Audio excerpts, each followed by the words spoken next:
बहुत बहुत दिन पहले की बात है। तिफलिस नगर में कोई एक धनी तुरुक रहता था। अल्लाह ने उसका घर खूब सोने से पाट दिया था, लेकिन इस ढेर सारे सोने से भी ज्यादा प्यारी एक चीज उसके पास थी। वह चीज थी उसकी अपनी लड़की मगुल मागरी। आकाश में तारों की छवि का क्या कहना, लेकिन इन तारों की ओट में बसते हैं फरिश्ते, और ये फरिश्ते उनसे भी ज्यादा सुंदर होते हैं। यही बात मगुल मागरी के बारे में थी। तिफलिस की सारी सुंदरियां उसके आगे पानी भरती थीं। तिफलिस नगर में ही एक लड़का भी रहता था। उसका नाम था आशिक गरीब। नंगा बूचा ही अल्लाह ने उसे इस दुनिया में भेजा था, और नंगा बूचा ही उसे रखा। उदात्त हृदय और गीत बनाने की प्रतिभा, इनके सिवा अल्लाह ने उसे और कुछ नहीं दिया था। वह अपना साज, अपना रुबाब उठाता, उसकी झनकार पर तुर्किस्तान के प्राचीन वीरों के तराने गाता, ब्याह शादियों में जाकर धनी लोगों की खुशी के मौक़ों पर उनका जी बहलाता। ब्याह शादी के ऐसे ही एक मौके पर मगुल मागरी को पहली बार उसने देखा था। तभी से दोनों एक दूसरे को चाहने लगे। लेकिन मगुल मागरी आशिक गरीब के लिए निर्धन का सपना थी, और उसका हृदय उतना ही उदास हो गया जितनी की जाड़ों की रात होती है। सो एक दिन बाग में अंगूर की बेल तले घास पर पड़े पड़े उसकी आंखें झपक गईं। संयोग की बात कि उसी समय अपनी सखी सहेलियों के साथ मगुल मागरी उधर से गुजरी। सखी सहेलियों में एक ने देखा कि आशिक गरीब अथवा रुबाब वादक सो रहा है। वह ठिठक कर पीछे रह गई और उसके पास पहुंची। वह गुनगुना उठी, दीवाने, ओ दीवाने, अंगूरी लता वितान तले लंबी ताने, क्यों पड़ा यहाँ, उठ दीवाने, उठ जाग देख तेरी हिरनी, तेरे समीप से गुजर रही है अनजाने, ओ दीवाने। वह चेता, नन्ही चिड़िया की भांति लड़की फुर से भाग गई। मगुल मागरी ने उसे गुनगुनाते हुए सुन लिया था। वह उसे झिड़कने लगी। लड़की ने जवाब दिया, ए काश कि तुझे पता होता किसको वह गीत सुना आई, तो मुझे झिड़कने के बजाय तू लाख शुक्रिया ही देती। वह और कोई न था सजनी, वह था तेरा आशिक गरीब। मुझे ले चल उसके पास, मगुल मागरी ने कहा, और वे चल दी। आशिक गरीब का चेहरा उदासी में डूबा था। ये देखकर मगुल मागरी उसका हाल चाल पूछने और उसे ढाढ़स बंधाने लगी। दुख का घूंट पीने के सिवा मैं और कर भी क्या सकता हूँ। आशिक गरीब ने उससे कहा, मैं तुझसे प्यार करता हूँ, फिर भी तू कभी मेरी नहीं हो सकती। विवाह के लिए मेरे पिता से बात करो न। मगुल मागरी ने कहा, अपने ही खर्च से वह शादी कर देंगे और मुझे इतना धन देंगे जो हम दोनों की गुजर बसर के लिए काफी होगा। कहती तो तू ठीक है, उसने जवाब दिया। अपनी लड़की की खुशहाली के लिए अयाक आगा कोई कोताही नहीं करेंगे। लेकिन कौन जाने आगे चलकर कहीं तेरे मन में ये गुमान पैदा न हो जाए कि मेरे पास निज का कुछ नहीं था, और जो कुछ भी है वह सब तेरी बदौलत है। नहीं, मेरी प्यारी मगुल मागरी, मैंने तो अपनी रूह को एक फर्ज सौंप दिया है। मैं प्रतिज्ञा करता हूँ कि 7 साल तक मैं दुनिया की खाक छानूंगा, या तो धन दौलत जमा करूंगा या दूर किसी जंगल में खत्म हो जाऊंगा। अगर तुझे यह मंजूर हो तो इस अवधि के बीत जाने पर तू मेरी हो जाएगी। वह राजी हो गई, लेकिन उसने ये जरूर कहा कि अगर वह नियत तिथि को नहीं लौटा तो वह कुर्दुश बे की बीवी हो जाएगी, जो कि एक मुद्दत से उसकी मोहब्बत तलब कर रहा है। आशिक गरीब अपनी माँ के पास पहुंचा। माँ से उसने आशीर्वाद लिया। अपनी छोटी बहन का उसने मुंह चूमा, कंधे पर एक थैला डाला, हाथ में दरवेशों वाली लाठी संभाली और तिफलिस नगर से चल पड़ा। और तभी एक घुड़सवार लपकता हुआ आया। आशिक गरीब ने उस पर नजर डाली। देखा, ये तो कुर्दुश बे है। दुआ है कि तुम्हारी यात्रा मजे से बीते, बे ने दूर से ही चिल्लाकर कहा। चाहे जो भी तेरी मंजिल हो मुसाफिर, मैं तुम्हारा साथ दूंगा। आशिक ऐसा साथी पाकर कोई ज्यादा खुश नहीं हुआ, लेकिन वह करता भी क्या, लाचार था। बहुत समय तक दोनों साथ साथ चलते रहे। अंत में ऐसी जगह पहुंचे जहां एक नदी उनका रास्ता काटती थी। नदी के उस पार जाने के लिए न तो वहां कोई पुल था, और न नदी की धार ही कहीं इतनी छिछली थी जहां उसे पैदल पार किया जा सके। तैरकर पहले तुम इसे पार करो, कुर्दुश बे ने कहा, और पीछे पीछे मैं भी आता हूँ। आशिक गरीब ने अपने कपड़े उतारकर अलग फेंक दिए और तैर चला। पार पहुंचने पर उसने मुड़कर जो देखा तो चिल्ला उठा, ऐ अल्लाह, ये कैसी मुसीबत है। उसने देखा कि कुर्दुश बे उसके कपड़ों को समेटकर तिफिलिस की ओर लपका जा रहा है। उड़ती धूल की एक हवाई लीक के सिवा उसके पीछे और कुछ नजर नहीं आता था। ऐसा मालूम होता था मानो कोई सांप समतल भूमि पर सरसराता हुआ भागा जा रहा हो। कुर्दुश बे ने तिफिलिस पहुंचकर ही अपना घोड़ा रोका और आशिक गरीब के कपड़े लिए उसकी माँ के पास पहुंचा। बोला, तेरा बेटा एक गहरी नदी में डूबकर मर गया है, ये रहे उसके कपड़े। माँ पर दुख का ऐसा पहाड़ टूटा कि कहा नहीं जाता। वह अपने बेटे के कपड़ों पर गिर पड़ी और फफोले डालने वाले गरम गरम आंसू बहाने लगी। इसके बाद आशिक के कपड़ों को लेकर वह अपनी भावी पुत्र वधू के पास पहुंची। मेरा लड़का डूबकर मर गया, उसने कहा। उसके ये कपड़े कुर्दूश में लौटा लाया है, तुझे अब पूरी छूट है। मगुल मागरी मुस्कुराए। तुम भी कैसी बात पर यकीन करती हो? उसने जवाब दिया, ये सब कुर्दूश बे की मनगढ़ंत है। जब तक 7 साल पूरे नहीं हो जाते मैं किसी को भी अपना पति नहीं बना सकती। ये कहकर दीवार पर लटकी बांसुरी उतार कोमल स्वरों में आशिक गरीब के प्रिय गीत की धुन बजाने लगी। इधर हमारा मुसाफिर नंगे पांव और नंगे बदन एक गांव में पहुंचा। गांव के भले लोगों ने उसे कपड़े दिए, खाना दिया। बदले में उनकी मेहरबानी का ऋण चुकाने के लिए उसने उन्हें कुछ जादू भरे गीत सुनाए। इस प्रकार वह एक गांव से दूसरे गांव, एक नगर से दूसरे नगर आगे बढ़ता गया और दूर दूर तक उसका नाम फैल गया। अंत में घूमते घूमते वह खलाफ नगर में पहुंचा। सदा की भांति एक कहवाखाने में उसने पैर रखा और साज मानकर गाना शुरू कर दिया। संयोग की बात, खलाफ नगर में उन दिनों कोई पाशा राज करता था। वह गायकों का बहुत शौकीन था। उसके पहले कितने ही गायक उसके सामने आए, लेकिन उसके मन कोई न चढ़ा। उसके नौकर गायकों की खोज में सारे नगर की धूल छानते छानते थक चुके थे। तभी अचानक कहवाखाने के पास से गुजरते समय उनके कानों में एक जादू भरी आवाज सुनाई दी। लपककर वे भीतर पहुंचे। चल हमारे साथ हमारे पाशा के पास, उन्होंने चिल्लाकर कहा। नहीं तो इनकार करने पर तुझे अपने सिर से हाथ धोना पड़ेगा। मैं ठहरा आज़ाद आदमी, तिफलिस मेरा घर है और मुसाफिरी मेरा रोजमर्रा, उसने उन्हें बताया। जी करेगा तो जाऊंगा, नहीं तो नहीं। गाता जरूर हूँ, पर तभी जब जी में आता है। और तुम्हारा पाशा मेरा कोई मालिक नहीं होता। लेकिन इस सब के बावजूद उन्होंने जबरदस्ती उसे पकड़ लिया और पाशा के सामने ले गए। पाशा ने मांग की। गाओ, आशिक गरीब ने गाना शुरू किया। और उसका ये गीत क्या था, मगुल मागरी के रूप का तराना था। गर्वीले पाशा को गीत इतना पसंद आया कि उसने आशिक गरीब को अपने दरबार में रख लिया। सोने और चांदी की उस पर वर्षा हुई। एक से एक बढ़िया और लिकदक कपड़ों से वह सज गया।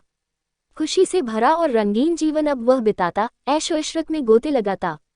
मगुल मागरी को वह भूल गया था या नहीं, ये तो बंदे को नहीं मालूम, लेकिन इंतजार की नियत अवधि खिसकी जा रही थी। 7 में से आखिरी साल जल्द ही खत्म होने वाला था, लेकिन यहाँ से विदा होने की अभी तक उसे कोई सुध नहीं थी। इसी समय 40 ऊँटों और 80 गुलामों का कारवां लेकर कोई सौदागर तिफलिस से रवाना होने वाला था।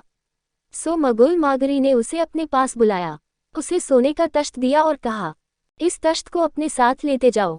जिस नगर में भी पहुंचो, अपने सामान के साथ इसे अच्छी जगह पर सजाकर रखना। और यह बात अच्छी तरह फैला देना कि जो कोई अपने आप को इस तश्त का मालिक साबित करेगा, उसे ये तश्त ही नहीं बल्कि साथ में उसके वजन के बराबर सोना और दिया जाएगा। सौदागर चल दिया। जिस जगह भी पड़ाव डालता, मगुल मागरी ने जो काम सौंपा था उसे करता। लेकिन ऐसा कोई न मिला जो सोने के तश्त का मालिक होना मंजूर करता और अपने इस दावे को साबित करता। सोना तो किसी ने वह तश्त हासिल किया, नहीं उसके वजन के बराबर सोना। सौदागर का सब सामान करीब करीब बिक चुका था। बचे खुचे सामान के साथ वह खलाफ नगर में पहुंचा और मगुल मागरी की शर्तों को समूचे नगर में फैला दिया। आशिक गरीब ने भी इस बारे में सुना, भागकर उस कारवां सराय में पहुंचा जहां तिफलिस का सौदागर टिका था, और सौदागर की दुकान पर सजे सोने के तश्त को देखा। यह मेरा है, उसने कहा और तश्त को अपने हाथों में दबोच लिया। बेशक तेरा ही है, सौदागर ने कहा, कारण कि मैंने तुझे पहचान लिया है, आशिक गरीब। अब जल्दी से जल्दी तिफलिस पहुंचो। मगुल मागरी ने तुझे ये कहा था कि नियत अवधि खत्म हो रही है, और अगर तुम ठीक समय पर वहां मौजूद न हुए तो वह दूसरे से शादी कर लेगी। आशिक गरीब ने निराशा से अपना सिर पकड़ लिया। उसके भाग्य का फैसला करने वाली घड़ी में ले देकर अब 3 दिन रह गए थे। फिर भी एक घोड़े पर वह सवार हुआ, साथ में एक थैली ली जिसमें सोने के सिक्के भरे थे, और घोड़े की जान की परवाह न कर भरपूर तेजी से उसे दौड़ा दिया। आखिर वही हुआ जो होना था। उसके घोड़े ने ठोकर खाए और बदहवास होकर अर्जनीन और अर्जरूम के बीच अर्जईगन के पहाड़ों में ढेर हो गया। अब वह क्या करे? अर्जनीन से तिफलिस तक घोड़े पर 30 दिन का रास्ता है, लेकिन वह था कि उसके पास कुल मिलाकर 2 दिन से ज्यादा समय नहीं था। अल्लाह कादिर मुतलक, हे सर्वशक्तिमान परमात्मा, वह चीख उठा, अगर तूने इस समय मेरी सहायता न की तो इस दुनिया में सिवा अंधकार के मेरे लिए और कुछ नहीं रह जाएगा। और वह एक चट्टान से कूदने के लिए आगे बढ़ा।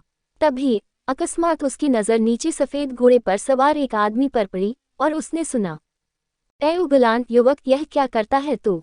मैं मरना चाहता हूँ, आशिक ने जवाब दिया। अगर ऐसा ही है तो नीचे आ, मैं खुद तेरा काम तमाम कर दूंगा।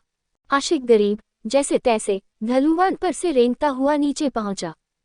मेरे पीछे पीछे चला आ, घुड़सवार ने भयावनी आवाज में कहा। लेकिन मैं तेरे पीछे पीछे कैसे चल सकता हूँ? आशिक ने कहा।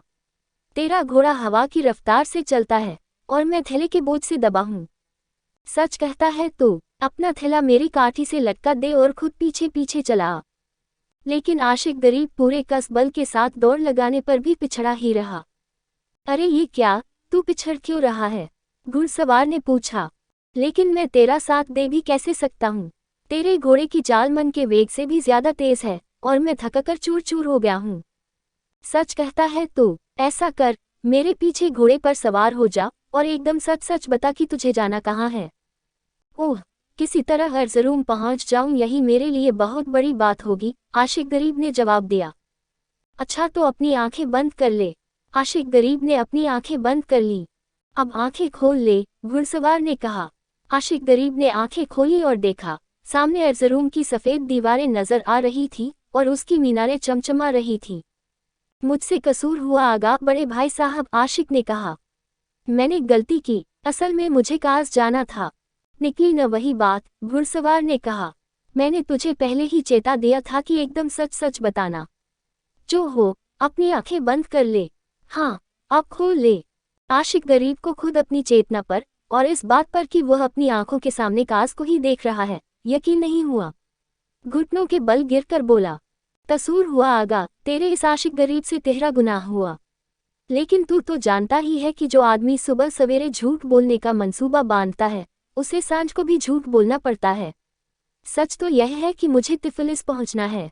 तू भी कैसा झूठा है? घुड़सवार ने झुंझलाकर कहा। लेकिन किया भी क्या जाए, सो मैं तुझे माफ करता हूँ। हाँ तो अपनी आंखें बंद कर ले। अब खोल। 1 मिनट रुककर उसने कहा। आशिक खुशी के मारे चीख उठा। वे अब तिफसल के दरवाजे पर खड़े थे। सच्चे दिल से आशिक ने शुक्रिया अदा किया और काठी पर से अपना थैला उतारते हुए घुड़सवार से बोला, तेरा कर्तव्य महान है आगा, लेकिन मेरे लिए उससे भी महान एक काम और कर दे। अगर मैं किसी से यह कहूँगा कि अर्ज़नीन से तिफलिस तक का रास्ता एक दिन में मैंने पार किया है तो कोई मेरा यकीन नहीं करेगा। सो मुझे कोई ऐसी चीज़ दे जिससे मैं ये साबित कर सकूं।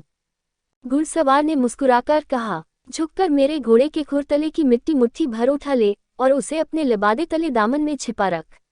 अगर कोई तेरे शब्दों की सच्चाई पर शक करे तो उससे कहकर ऐसी अंधी को बुलवा ले जिसे 7 साल से कुछ भी सूझता न हो, उसकी आंखों पर इस मिट्टी का लेप कर दे और वह देखने लगेगी। आशिक गरीब ने सफ़ेद घोड़े के खुरतले की मिट्टी एक मुट्ठी उठा ली, लेकिन जैसे ही उसने सिर उठाया तो देखा कि घुड़सवार और उसका घोड़ा दोनों ही गायब हैं। तब उसे पक्का यकीन हो गया कि उसका रक्षक हैदर इलियास या जोरों काफिरों के शब्दों में संत जॉर्ज के सिवा और कोई न था। काफी रात बीतने के बाद ही आशिक गरीब अपने घर पहुंच सका। कांपते हाथों से उसने दरवाज़ा खटखटाया, साथ ही अपनी अन्ना को, माँ को आवाज़ दी, अन्ना, अन्ना, दरवाज़ा खोल, मैं एक पाहुना हूँ। खुदा ने तेरे दरवाजे पर मुझे भेजा है। भूख और पाले के मारे बेहाल हूँ। रहम कर, अपने मुसाफिर बेटे के नाम पर मुझे अंदर आने दे। जवाब में बुढ़िया की कमजोर आवाज़ आई। राहगीरों को शरण देने के लिए अमीरों और कदीरों शक्तिवानों के घर मौजूद हैं। सारे नगर में ब्याह शादियां हो रही हैं। तू वहीं जा, वहां तेरी रात मज़े में गुजर जाएगी। अन्ना, उसने जवाब में कहा, यहाँ मैं किसी को नहीं जानता, इसलिए तुझी से फिर विनती करता हूँ, अपने मुसाफिर बेटे के नाम पर मुझे अंदर आने दे। इस पर उसकी बहन ने माँ से कहा, मैं उठती हूँ माँ और उसके लिए दरवाज़ा खोल देती हूँ। नाकारा लड़की, माँ ने कहा, युवक लोगों को देखते ही तेरी लार टपकने लगती है और तू खूब उनकी आवभगत करती है। मुझे तो कुछ दिखाई देता नहीं। इतने आंसू मैंने बहाए हैं कि 7 साल से मुझे कुछ दिखाई नहीं देता। माँ झिड़कियाँ देती ही रही और लड़की ने उठकर आशिक गरीब के लिए दरवाज़ा खोल दिया। रस्मी दुआ सलाम के बाद वह बैठ गया और हृदय में भावनाओं का अंबार छिपाए अपने चारों ओर देखने लगा। मधुर आवाज़ देने वाले अपने सास पर उसकी नज़र पड़ी जो दीवार पर लटका था।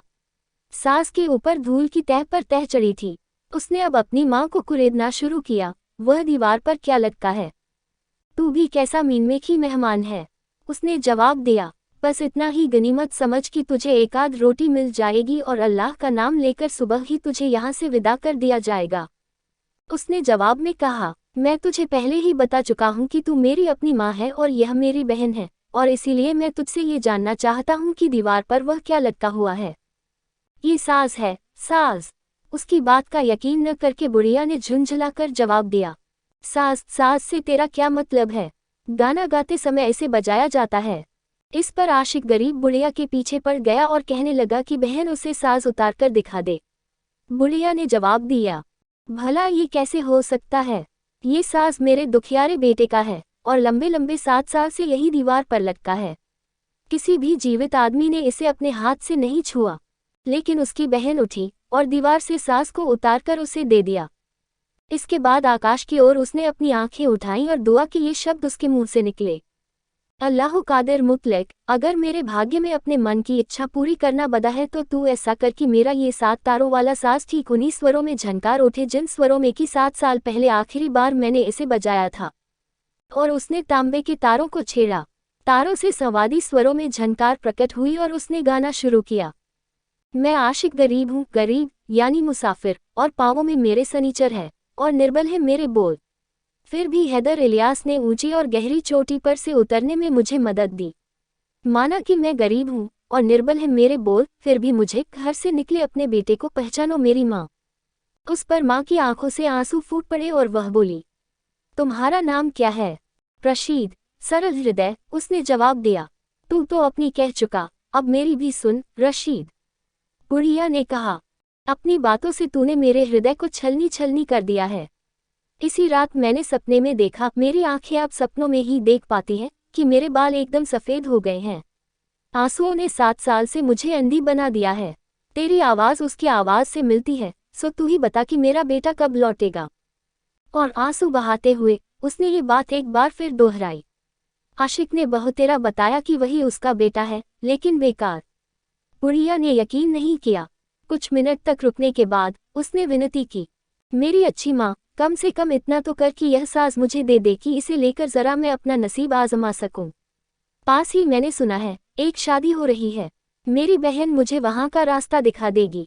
वहां मैं गाऊंगा बजाऊंगा और जो कुछ मिलेगा उसमें तुम दोनों का भी साझा रहेगा। नहीं, यह मैं नहीं मान सकती, बुढ़िया ने जवाब दिया।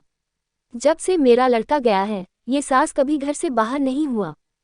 लेकिन उसने कस्में खानी शुरू की कि वह सास का एक भी तार इधर उधर नहीं होने देगा। अगर एक भी तार टूट गया, उसने जोर देकर कहा, तो मैं अपने सारे माल मता के साथ इसके लिए जिम्मेदार होऊंगा।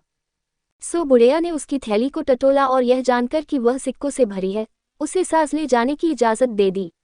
बहन ने उसे रास्ता दिखाया और उस धनी घर में, जहाँ धूमधाम से शादी की दावत हो रही थी, उसे छोड़कर खुद बाहर दरवाजे पर खड़ी हो गई।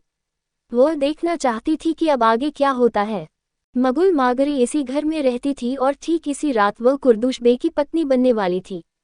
कुर्दुश बे अपने सगे संबंधियों और संगी साथियों के साथ खान पान में मस्त था और मगुल मागरी बढ़िया कामदार चतरे पर्दे के पीछे अपनी सखी सहेलियों के साथ बैठी थी। उसके एक हाथ में जहर भरा प्याला था और दूसरे में तेज खंजर। उसने कसम खाई थी कि कुर्दुश बे के पलंग पर पांव रखने से पहले ही वह अपना काम तमाम कर लेगी। तभी चतरे की ओट में उसने सुना कि कोई अजनबी आया है। वह कह रहा था, सलाम अलैकुम, खुदा तुम्हें राहत दे, तुम यहाँ दावत उड़ा रहे हो और खुशियाँ मना रहे हो। मैं एक गरीब परदेशी राहगीर हूँ, मुझे भी यहाँ बैठने की इजाज़त दो, मैं तुम्हें गीत सुनाकर खुश कर दूंगा। क्यों नहीं, कुर्दुश बे ने कहा, यह शादी का मौका है, गाने और नाचने वालों को भला कौन मना करेगा। सो तू भी कुछ सुना आशिक, मैं तुझे अंजलि भर सोना देकर विदा करूंगा। इसके बाद कुर्दुश बे ने आशिक गरीब से पूछा, तेरा नाम क्या है? राहगीर, चिंदी गरूर सिल्स। वल्लाह, क्या नाम है? बेहंसी का फव्वारा छोड़ते हुए चिल्ला उठा, ऐसा नाम तो मैंने पहली बार ही सुना है। जन्म से पहले जब मेरी माँ के पेट में पीड़ा शुरू हुई तो पड़ोसी दरवाजे पर आते और पूछते अल्लाह ने क्या दिया है, लड़का या लड़की, और उन सबको एक ही जवाब मिलता, शिंदी गरूर सिल्स, तुम्हें जल्दी ही पता चल जाएगा। इसके बाद उसने अपना साज उठाया और गाना शुरू कर दिया। खलाफ नगर में मैंने मिस्री मदिरा का जाम पिया, पर खुदा ने मुझे पर दे और 3 दिन में उड़कर मैं यहाँ आ गया। कुर्दुश के भाई के दिमाग में बुद्धि की जगह गोबर भरा था। उसने अपना खंजर निकाल लिया और चिल्लाकर बोला, तू झूठ बोलता है। खलाफ से यहाँ तक कोई 3 दिन में कैसे आ सकता है? लेकिन तूने ये खंजर क्यों निकाल लिया है? आशिक गरीब ने कहा, गायकों के लिए यह एक आम बात है कि वे दुनिया के चारों कोनों से एक ही जगह पर जमा होते हैं। फिर मैं अपने गीत के लिए तुझसे कुछ वसूल भी नहीं कर रहा हूँ। चाहे यकीन कर चाहे न कर, ये तो तेरी मर्जी है। गाने में बाधा न दे, दूसरे ने कहा और आशिक गरीब ने फिर से गाना शुरू कर दिया। अर्जनील घाटी में मैंने नमाज़ें पेशी, सुबह की पहली नमाज पढ़ी, दोपहर की अर्जरूम नगर में, मगरिब की, सूर्यास्त की काज नगर और सांझ की तिफलिस में। अल्लाह ने मुझे पर दिए और मैं उड़कर यहाँ आ पहुँचा। अगर मैं झूठ बोलता हूँ तो खुदा करे कि मैं सफ़ेद घोड़े तले गारत हो जाऊँ। वह चलता क्या था, तेज छलांगे मारता था, तने हुए रस्से पर नृत्य करने वाले नट की भांति पहाड़ से घाटी में, घाटी से पहाड़ पर। मिवले ने, हम सबके परवरदिगार ने, आशिक को पर बख्शे, और वह उड़कर मगुल मागरी की शादी में आ पहुँचा। इस पर मगुल मागरी ने, उसकी आवाज़ पहचानकर, जहर के प्याले को एक ओर फेंक दिया और खंजर को दूसरी ओर। अच्छा, तो क्या इसी तरह तू अपनी कसम रखती है? उसकी एक सहेली ने कहा, इसका मतलब ये कि तूने आज की रात कुर्दुश की बनना तय कर लिया है। तू नहीं पहचान सकी, लेकिन मैंने उस आवाज़ को पहचान लिया जो मुझे इतनी प्यारी है, मगुल मागरी ने जवाब दिया और कैंची से चतरा को काटकर एक झरोखा सा बना दिया। और जब उसने आशिक गरीब के चेहरे पर नज़र डाली और उसे पक्की तौर पर पहचान लिया तो उसके मुंह से एक चीख निकली। भागी भागी वह उसके पास पहुंची और उसकी गर्दन में अपनी बाहें डाल दी। इसके बाद दोनों बेसुध होकर गिर पड़े। कुर्दुश का भाई खंजर ताने उन पर टूट पड़ा। वह दोनों को मार डालना चाहता था, लेकिन कुर्दुश ने उसे रोकते हुए कहा, गुस्सा ठंडा कर और याद रख कि जन्म के समय इंसान के भाग्य में जो कुछ लिख दिया जाता है उससे कभी छुटकारा नहीं मिलता। होश आने पर मगुल मागरी लाज के मारे लाल हो गई। हाथों से उसने अपना मुंह छिपा लिया और पर्दे के पीछे उछल हो गई। अब बिला शक हर कोई देख सकता है कि तू आशिक गरीब है, दूल्हे ने कहा, लेकिन ये तो बता कि इतने थोड़े समय में इतने बड़े रास्ते को तूने पार कैसे किया? सच्चाई के सबूत में, आशिक गरीब ने कहा, मेरी तलवार चट्टान को भी काट डालेगी। और अगर मैं झूठा हूं तो खुदा करे मेरी गर्दन बाल से भी ज्यादा पतली हो जाए। लेकिन सबसे अच्छा तो यह है कि मेरे सामने किसी ऐसी अंधी को ला जिसने 7 साल से सूरज की रोशनी न देखी हो, और मैं उसकी आंखों की जोत लौटा दूंगा। आशिक गरीब की बहन, जो बाहर दरवाजे के पास खड़ी थी, ये सुनते ही भागी हुई अपनी माँ के पास गई। माँ, उसने चिल्लाकर कहा, वह सचमुच मेरा भाई और दरअसल तेरा बेटा आशिक गरीब है। इसके बाद वह अपनी माँ का हाथ पकड़कर उसे वहां ले आई जहां दावत हो रही थी। आशिक गरीब ने अपने लबादे के भीतर से वह मिट्टी निकाली, उसे पानी में घोलकर अपनी माँ की आंखों पर लेप दिया और लेपते हुए बोला, तुम सब लोगों के सामने अब ये जाहिर हो जाएगा कि हैदर इलियास कितना महान है और कादिर है। मिट्टी लेपते ही उसकी माँ ने आंखें खोली और देखा कि उसकी आंखों की जोत लौट आई है।